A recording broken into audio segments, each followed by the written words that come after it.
আমার বিছানা গোছানো হয়ে গেল, ঠাকুরের বাসন ধোয়া হলো, ঘর মোছা কমপ্লিট হয়ে গেল, আর এখানে বাসন ধোয়াও কমপ্লিট হয়ে গিয়েছে। তো এখন মাছটা কেটে নেব, ব্যাস তাহলেই হয়ে যাবে। তো দেখো বন্ধুরা, মাছ কাটতে বসে পড়েছি আমি। আর শুভ সকাল বন্ধুরা, তোমরা সবাই কেমন আছো? আশা করছি যে যেখানে আছো সবাই খুব ভালো আছো, আর আমিও ভালো আছি। তো বন্ধুরা, তোমরা আমার ভিডিওতে একটা লাইক করে দিও, কমেন্ট করে দিও। তোমরা কমেন্ট করলে কিন্তু আমার ভীষণ ভালো লাগে, আর কমেন্টে রিপ্লাই দিতেও ভালো লাগে, কমেন্ট করতেও ভালো লাগে। তো এখন আমি মাছ কেটে নিচ্ছি। মাছটা হচ্ছে সকালবেলাতেই চলে গিয়েছিলাম, সকাল বলতে 6টার সময় আমি বেরিয়ে পড়েছিলাম মাছের জন্য রাস্তার ধারে। তো আমাদের তো মাছ কিনতে হলে রাস্তায় যেতে হয়, কারণ আমার বর থাকে না। আমার বর বাড়িতে থাকলে মাছ বাজারে গিয়ে মাছ নিয়ে আসে, আর ও না থাকলে যদি ইচ্ছা হয় খেতে রাস্তায় গিয়ে দাঁড়িয়ে থাকতে হয়। দেখো বন্ধুরা, মাছটা আমার ধোয়া হয়ে গেল, আর এ দেখো মাছের ডিম আর একটু তেল ছিল, নিয়ে নিয়েছি। তো এটা বড়া করে নেব। তো মাছ কাটলাম যেই জায়গাটা, সেই জায়গাটা দেখো একটু ফিনাইল দিয়ে দিচ্ছি, না হলে মাছিও বসবে আবার গন্ধও বেরোবে। তো সেই জন্য ফিনাইল দিয়ে ভালো করে জায়গাটা মুছে নিলাম। আর এমনিতে তো মাছির যা অত্যাচার, তার উপরে তো মাছ কাটা বুঝতেই পারছো, আরও মাছি ভন ভন ভন ভন করতে শুরু করে দেবে। তো আমি এখন দেখো রান্না বসিয়ে দিয়েছি, আর এখানে মাছের ঝোল বসাবো। আগে মাছের আলুটা কষাচ্ছি, আর এই যে মাছ ভেজে রেখেছি দেখতেই পাচ্ছ। আর কি রান্না করব চলো তোমাদেরকে একটু দেখিয়ে দিই। এই যে এখানে মূলো শাক, তো কালকে মূলো এনেছিল, তো শাকটাও ছিল, তো শাকটা ফেললাম না, নিয়ে নিলাম। আর এই যে এখানে পাঁচমিশালি তরকারি, সব কিছু দিয়ে, সব রকম সবজি দিয়ে একটা পাঁচমিশালি তরকারি হচ্ছে। আর আমাদের বাড়িতে জানো তো, আজকে অনেক দিন পর কুটুম আসতে চলেছে। তো কুটুম কে আসছে তোমাদেরকে অবশ্যই সেটা দেখাবো, সুযোগ পেলে কি দেখাবো, চিন্তা নেই, দেখাবো। আর এই হচ্ছে দেখো মাছের ঝোল ফুটে গিয়েছে, মাছের ঝোলটা নামিয়ে দেব। তো চলো তোমরা দেখতে থাকো। তো দুপুরের রান্না তোমার কমপ্লিট হয়ে গিয়েছে। তো চলো আগে কুটুমের সঙ্গে তোমাদেরকে পরিচয় করে দিই। এই যে আমার বোন এসেছে, ছোট বোন, আর বোনের মামি শাশুড়ি এসেছে, এই যে শুয়ে শুয়ে মায়ের সাথে গল্প করছে। আর মামা শ্বশুরও এসেছে, আর আমার মেয়ে খেতে বসেছে, বোনের মেয়েও খেতে বসেছে। আর রান্না কি হয়েছে চলো দেখে দিই। মাছের ঝোল, এই যে ডাল, তারপরে এই যে শাক, আর হচ্ছে পাঁচমিশালি তরকারি, আর এই যে বড়া ভেজেছিলাম, আর কিছু করিনি।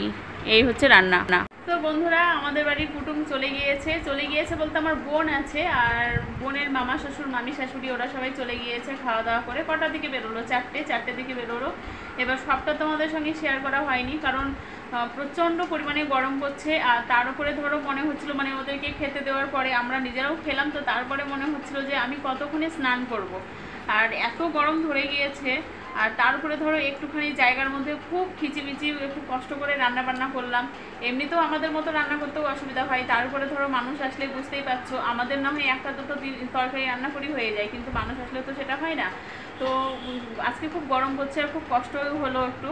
তো সেই জন্য ভেবেছিলাম যে ওদেরকে খাইয়ে টাইয়ে একদম ধুয়ে মেজে একেবারে স্নান করবো। তো এখন স্নান টান করে নিয়েছি, আর বাথরুমটাও একটু পরিষ্কার করে নিলাম ওরা চলে যাওয়ার পরে।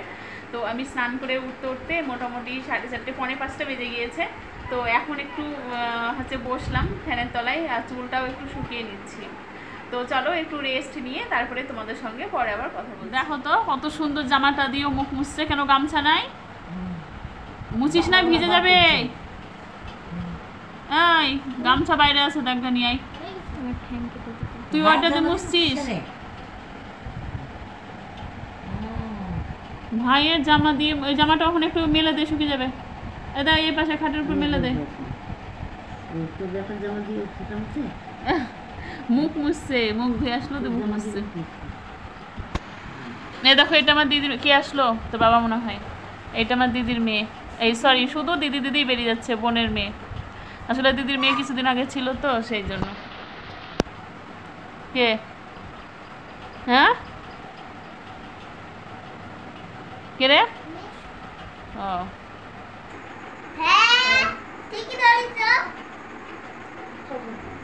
তো বন্ধুরা, যখন মানে ভালোভাবে বোনকে দেখালাম তখন তো শুয়েছিল, ওই জন্য দেখানো হয়নি ভালো করে। এই যে এখন দেখালাম, এটা আমার ছোট বোন। আর এই দেখো বোনের মেয়েটা, আর ওই যে ছেলেটাকে তোমার দেখোনি, ওই যে এই দেখো এখানে বসে দুধ খাচ্ছে, আমুল দুধ খাচ্ছে। এই একটু দেখ, আমার ব্যাক ক্যামেরা করে দেখাই। যা রাগ, আমি ওই গল্পে করছি যে ও কোন মেয়েকে নিয়ে আসবে, কি করবে তার ঠিক নাই। তোমাদেরকে ব্যাক ক্যামেরা করে দেখাই। বল হাই। ও এখন দুধ খেতে ব্যস্ত, কোনো দিকে তাকাবে না। তো বন্ধুরা, খাওয়া দাওয়া সব কমপ্লিট হয়ে গেল আমাদের। তো এখন বাজে 10টা 35। অনেক রাতে হয়েছে। আর আজকে সকাল থেকে যেহেতু অনেক খাটাখাটনি হয়েছে সেই জন্য ঘুম পেয়ে গিয়েছে প্রচণ্ড, কারণ দুপুরে তো ঘুমানোর সময় পায় না, অন্যদিন তাও ঘুমাই, কিন্তু আজকে ঘুমানোর সময় পাইনি। আর চোখ টোকগুলো পিটপিট করছে, চোখ পিছটাচ্ছে, জানি না কেন এরকম হচ্ছে, শুধু বৃষ্টি কাটছে চোখে। আর গরমও পড়ছে, খুবই বিরক্ত লেগে যাচ্ছে, ভাল লাগছে না, অসহ্যকর গরম, এত বিরক্ত লাগছে। আর কত জল ঢালবো বলো তো গায়ে, তাও তো বিকেলবেলায় স্নান করলাম। এবার বিকেলবেলায় স্নান করার পরে এত গরম ধরে গেল, সন্ধ্যাবেলাতেও মনে হচ্ছে যেন আবার জল ঢালি। এবার বারবার করে জল ঢালতে থাকলে আবার ঠান্ডা লেগে যাবে, এবার ঢালাও যাবে না। আবার এদিকে গায়ে ঘেমে টেমে ঘাম বসে টসে নাইটি ফাইটি ভিজে টিজে কঠিন অবস্থা, এত গরম। তো যাই হোক, এখন একটু শুয়ে পড়বো, ভাল লাগছে না। তো মারাও শুয়ে পড়েছে, মেয়েও শুয়ে পড়েছে, আর এরা সব জেগে আছে, সব ঘুমাবে। তো আমি চলে যাব এখন ওপরে, ওরা নিচে থাকবে খাটের উপরে সব, আর আমি আর আমার বড় উপরে থাকবো। কারণ ওপরে ধরো ঠান্ডা আছে, কিন্তু ঘরটা যদি গোটা ঘরটা জুড়ে যদি ঘরটা করা থাকতো, আর যদি বড় খাটমাট থাকতো, তাহলে আবার ওখানেও এদেরকে নিয়ে উপরে শোয়া হতো, কিন্তু সেটা তো হবে না। ছোট চৌকি, দুজন ছাড়া আটবে না ওই চৌকিতে। তো যাই হোক বন্ধুরা, ভিডিওটা আজকের মতো এখানে শেষ করলাম। ভিডিওটা ভালো লাগলে লাইক কমেন্ট শেয়ার করে দিও, আর আমার চ্যানেলটাকে অবশ্যই সাবস্ক্রাইব করে দিও, আমার পাশে থেকো। আবার দেখা হবে নেক্সট একটা ভিডিওতে। তো good night, tata. Next tata.